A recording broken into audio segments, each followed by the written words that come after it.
Hi, നമസ്കാരം. Spicy Kerala YouTube ചാനലിലേക്ക് സ്വാഗതം. ഇന്ന് നമ്മൾ പരിചയപ്പെടുന്നത് മില്ലറ്റുകൾ, ഏതെല്ലാം മില്ലറ്റുകൾ ഉപയോഗിച്ച് നമുക്ക് ചപ്പാത്തി ഉണ്ടാക്കുവാൻ സാധിക്കും എന്നുള്ളതാണ്. ഒന്നുകിൽ എല്ലാ മില്ലറ്റുകളും കൂടി കഴുകി ഉണങ്ങി പൊടിച്ച് നമുക്ക് ചപ്പാത്തി ഉണ്ടാക്കാം. അല്ലെങ്കിൽ ഇങ്ങനെ റെഡിമെയ്ഡായി കിട്ടുന്ന, അതായത് പൊടിച്ച് നമ്മുടെ മാർക്കറ്റിൽ അവൈലബിൾ ആണ്, ഇതുപയോഗിച്ചും ചപ്പാത്തി ഉണ്ടാക്കാവുന്നതാണ്. ഇത് സാധാരണ നമ്മൾ ചപ്പാത്തി ഉണ്ടാക്കുന്നത് പോലെ തന്നെയാണ് മില്ലറ്റ് പൊടി കൊണ്ടും ചപ്പാത്തി ഉണ്ടാക്കുന്നത്.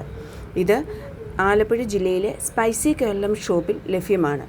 എല്ലാ മില്ലറ്റുകളും, അതായത് എല്ലാ മില്ലറ്റും കൊണ്ടാണ് നിങ്ങൾ ചപ്പാത്തി ഉണ്ടാക്കാൻ ഉദ്ദേശിക്കുന്നതെങ്കിൽ ഇത് എല്ലാ മില്ലറ്റും മേടിച്ച് കഴുകി ഉണങ്ങി പൊടിച്ച് നമുക്ക് ചപ്പാത്തി, സ്വാദിഷ്ടമായ ചപ്പാത്തി ഉണ്ടാക്കാൻ പറ്റും. അതുപോലെ ഓരോ മില്ലറ്റ് വീതമാണെങ്കിലും നിങ്ങൾക്ക് അത് സാധിക്കും. ഇതിൽ ധാരാളം പ്രോട്ടീനും ഫൈബറും കാൽസ്യവും മാഗ്നീഷ്യവും അടങ്ങിയിട്ടുണ്ട്. നിങ്ങളും ഒന്ന് പരീക്ഷിച്ച് നോക്കൂ.